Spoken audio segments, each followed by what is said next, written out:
All right, let's dive right in. What does it actually take for a boy to become a man? Well, the source we're digging into today has a pretty surprising answer. It's not really about looking forward. It's about taking a journey back. A journey right back into boyhood itself. So right off the bat, we're hit with this huge central question. How does a boy become a man? It's this fundamental journey we're all on, and the source we're looking at today suggests the very first step is, believe it or not, a step backward. So, let's start there. Let's begin this journey back to boyhood and really try to understand why our past is so incredibly critical for who we are today. The whole idea here is that our experiences as boys kind of set the trajectory for our entire adult lives. You know, the patterns we follow, the beliefs we hold deep down, the way we see the world, none of that started yesterday. It was all shaped a long, long time ago. And of course, that shaping wasn't all one thing, was it? Some of those early experiences were amazing. They really set us up for success. But others, well, maybe not so much. They shaped us for good and sometimes for ill. And this whole journey back, it's not just about getting nostalgic. It's way more active than that. The real goal is to reclaim all the good stuff, the life-giving parts, and at the same time, find some real healing for all the parts that were not. Okay, so if we're looking back, what exactly are we looking for? That brings us to this idea of the ideal, the intended design of what boyhood was really meant to be. The central metaphor we're given here is so simple and powerful. To be a boy is to be an explorer. It's a time in life that's just defined by this built-in curiosity and this drive for adventure. And you've seen it, right? I mean, think about it. From the moment a little kid figures out how to conquer the stairs to that day a boy decides to hop the back fence to find a secret fort with his friends, it's all about pushing boundaries and discovering the world. It's just a natural instinct. Mark Twain just nailed it with this quote. That raging desire for adventure, it's not just some phase. It's a fundamental part of the whole journey.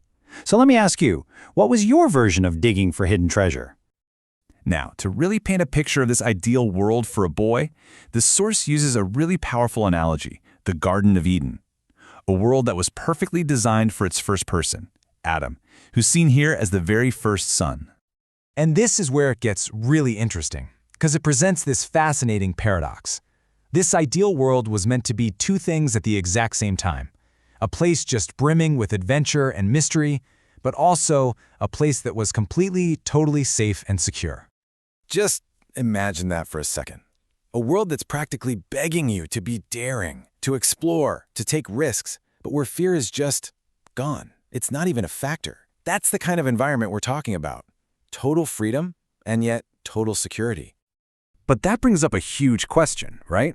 How is a world of both total freedom and total security even possible? I mean, that sounds like a contradiction. Well, that brings us to the secret ingredient, the shelter of strength. So this ideal environment, this place of safe adventure, it doesn't just happen by accident. It has to be created. It can only exist under a very specific condition. And that condition is the sheltering strength of a father. According to this source, this is the foundation. This is the absolute key that unlocks that paradox of safety and adventure. So what does this sheltering strength actually do? Well, it creates this deep down feeling of safety. It makes a space where, the evils and dangers of the world are held back. And it's only from within that security that a boy gets the true freedom to go out and explore. So we've got the journey, the ideal world, and the strength that makes it all possible.